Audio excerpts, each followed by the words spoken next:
Hey guys, how are y'all doing?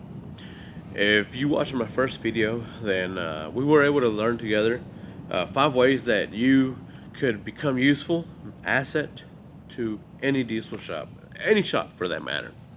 Uh, Also, we learned 5 qualities that any shop owner would love in an apprentice.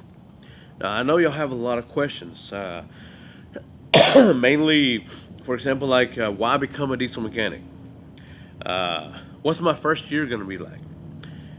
What if I'm a little bit? What if I already know a little bit of mechanics? What if I'm mechanically inclined? Um, how am I going to get along with the other guys, or what is it going to be like working with the other mechanics? Uh, all these questions we're going to answer as we move along these videos. I'm gonna give y'all and like I said, ask me all the questions y'all want in the comments. I'm gonna try to answer everything. I'm gonna tell y'all exactly how things went for me. I was my first year. Like I said, I knew nothing when I came into work at a diesel shop. I couldn't even tell you how to change the oil. And so we're gonna break it down from the beginning. Your first year, nobody's gonna have you doing engine jobs, head jobs. That's not how it goes.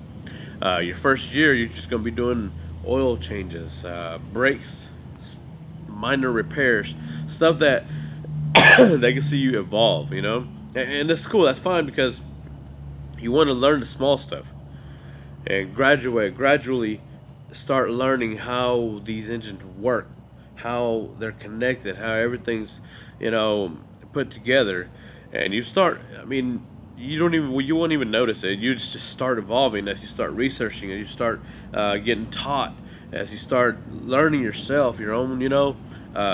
Looking up Google research, YouTube research. I mean, there's a lot of good help out there. People that have already been doing this that, hey, want to show you how to do it.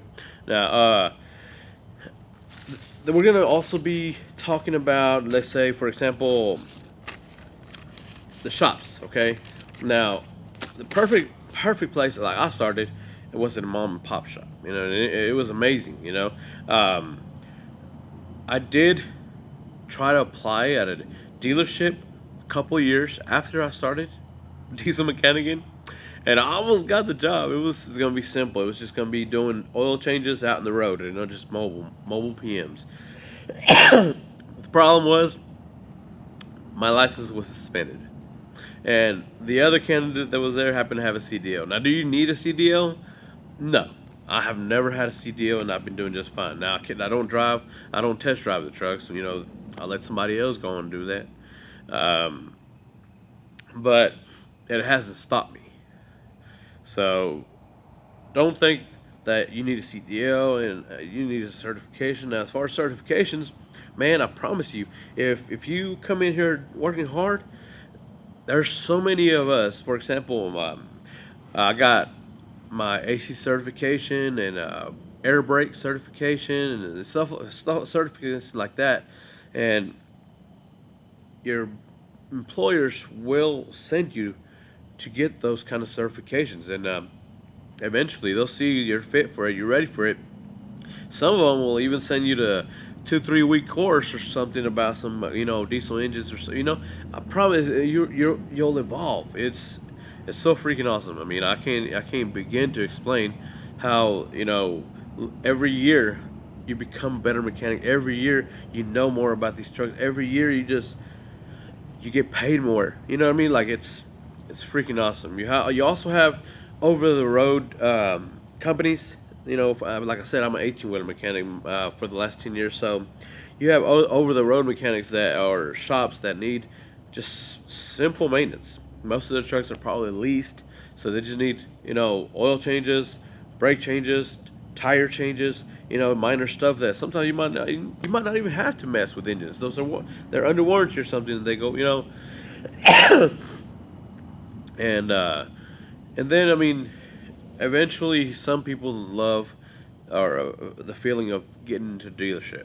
I have not needed to get into a dealership or anything. Like I said, I tried before. That didn't happen, but it wasn't nothing I missed out on. Now, I'll make a video of tools, just beginner tools. Like I said, first year you're not going to do nothing big, So we're going to go over some filter wrenches for oil changes, uh, a PM. Like I'm going to do a video show you exactly how a PM is supposed to be done, an oil change. Because it's not just change your oil, change it. You gotta check your brakes, check for coolant leaks, check for fuel leaks, check for oil transmission leaks, rear ends, everything that is preventative maintenance. You're working on preventing them having to do maintenance on the road. So we'll get into that later.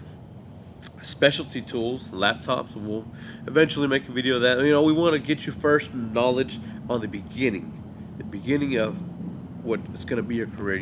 Everything else will start coming. I promise you, everything else will start coming. Now, some people, like I say, have been working on engines with their grandparents, their dad, whatever, whatnot. So there's mechanically inclined people out there that could do really good at a shop. However, though, today's engines are coming out very electronic, very computerized. So a lot of times laptops and diagnostic software is needed to be able to repair these trucks. We're gonna get into that a little bit. There's a big difference between old mechanical engines to newer electronic engines. Yeah, we'll go into like I said, we'll get into that as well. At some shops, or like I said, anywhere you get into, get your time in, get your experience in. Later, if you need to, there is a big shortage of diesel mechanics out there, big shortage. So, best believe that everybody ends up following the dollar. That's just how it is, And some shops pick mechanics off other shops, or some shops, some mechanics, if they're just not making enough, need to move on. Need to, like I said, follow the dollar. And so there's going to be companies that offer incentive bonuses, great pay, benefits. All that stuff comes with some jobs. It is what it is. I love it. It is, but at the end of the day, it's all about just badass big trucks and money. So hit the like, subscribe if you haven't yet. And like I said, we're gonna be breaking it down from the beginning. We're gonna be breaking it down, and I'm gonna show you. Let me know what kind of trucks you're interested in. I've been working on 18 wheelers for the last 10 years, and for the last 6 months, I have been doing nothing but 1-ton pickups, Dodge Cummins. For example, on this one, I'm doing a head job. I'm gonna turn the podium a little bit, give you an idea of what we got going on. That right there, it's a 6.7 Ford Power Stroke, and over there, they're doing another head job over there.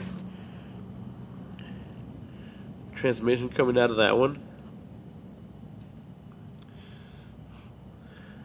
It's fascinating. It really is. And like I said, it's